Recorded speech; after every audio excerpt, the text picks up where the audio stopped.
કરીએ જૂનાગઢની જૂનાગઢ મહાનગરપાલિકા ચૂંટણી અંતર્ગત આજે ભાજપ દ્વારા સંકલ્પ પત્ર જાહેર કરવામાં આવ્યું હતું। આ તકે શહેર ભાજપ પ્રમુખ પુનિત શર્મા, જૂનાગઢ એમએલએ સંજય કોરડિયા અને જૂનાગઢ એમપી રાજેશ ચુડાસમા સહિત અન્ય સ્થાનિક ભાજપના હોદ્દેદારો હાજર રહ્યા હતા।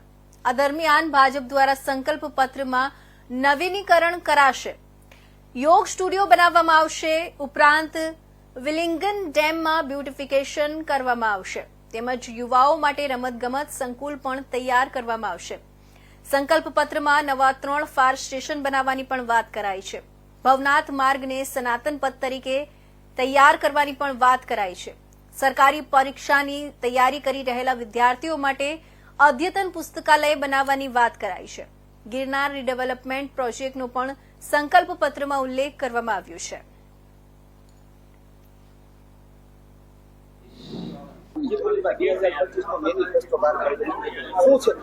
આજે જૂનાગઢ મહાનગરપાલિકાની ચૂંટણી 2025 નો મેનિફેસ્ટો સંકલ્પ પત્ર ભારતીય જનતા પાર્ટી દ્વારા લોકો વચ્ચે મૂકવામાં આવ્યો છે, જેમાં ધોરાજી ચોકડી થી લઈ અને ટીંબાવાડી ચોકડી સુધી 4 ટ્રેક કરવામાં આવશે।